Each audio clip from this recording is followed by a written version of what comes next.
आपके साथ दीप्ति भटनागर। आइए शुरुआत करते हैं खास खबर के साथ। चिकित्सा शिक्षा मंत्री विश्वास सारंग ने कहा, पहले से हम बोल रहे हैं, संक्रमण खत्म नहीं हुआ है। पूरी सरकार निवेदन कर रही है, कोरोना प्रोटोकॉल का पालन करें। कोरोना मरीजों के इलाज और उसको रोकने के लिए कार्य योजना बना रही है। डेल्टा के नए मामले आने पर बोले विश्वास सारंग, डेल्टा प्लस को लेकर सरकार सतर्क है। वैक्सीन की कमी पर भी बोले विश्वास सारंग, पूरे देश में केंद्र सरकार वैक्सीन की आपूर्ति कर रही है, जनता जागरूक हुई है वैक्सीन लगवाने को लेकर। वैक्सीनेशन सबसे बड़ा हथियार है कोरोना की तीसरी लहर को रोकने के लिए। कांग्रेस ने वैक्सीन को लेकर कई भ्रामक जानकारियां फैलाई हैं। नपुंसकता, बछड़े का सीरन, लोग मर जाएंगे जैसी जानकारियां फैलाई हैं। नर्स हड़ताल पर बोले विश्वास सारंग, नर्स एसोसिएशन से बातचीत चल रही है। कमलनाथ के नेमावर दौरे पर सारंग ने कहा, लाशों पर राजनीति करना कांग्रेस का सबसे बड़ा काम है। कमलनाथ को वो समय याद नहीं है जब वो सीएम थे, उनके बंगले से कुछ दूरी पर बच्चियों के साथ रेप हुआ था।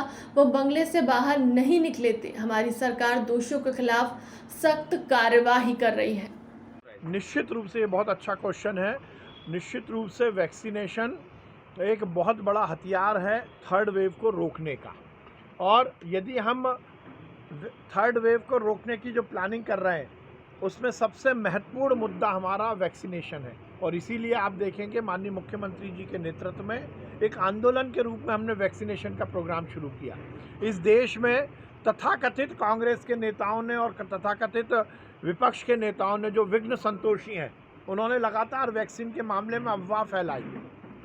कभी वैक्सीन से लोग मर जाएंगे ये कहा, कभी कांग्रेस के नेताओं ने कहा कि वैक्सीन से इम्पोर्टेंसी नपुंसकता हो सकती है, कभी ये कहा कि वैक्सीन में गाय के बछड़े का खून मिलाया गया है।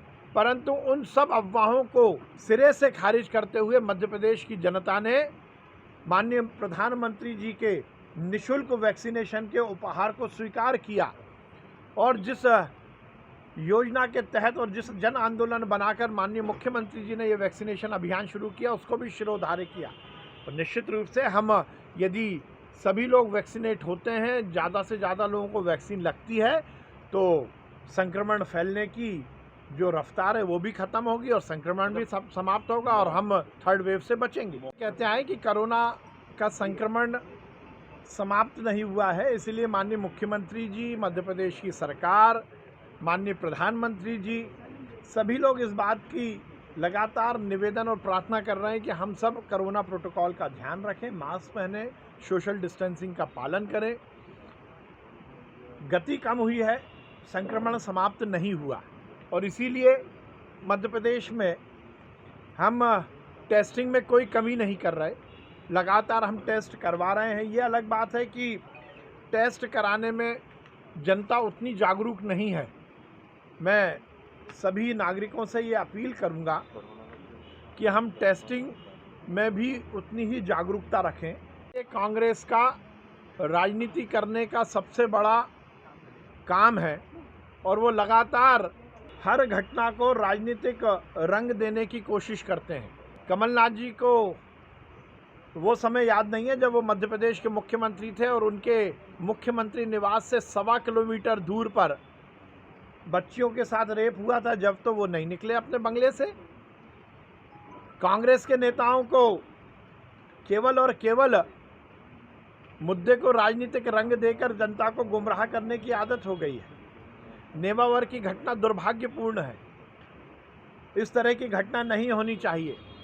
परंतु ये बात भी सही है कि मध्य प्रदेश की सरकार ने और पुलिस ने अपनी मुस्तैदी के साथ उस पूरे मामले का पर्दाफाश किया, और जो दोषी हैं उन पर उचित कार्रवाई और कड़ी कार्रवाई हो रही है।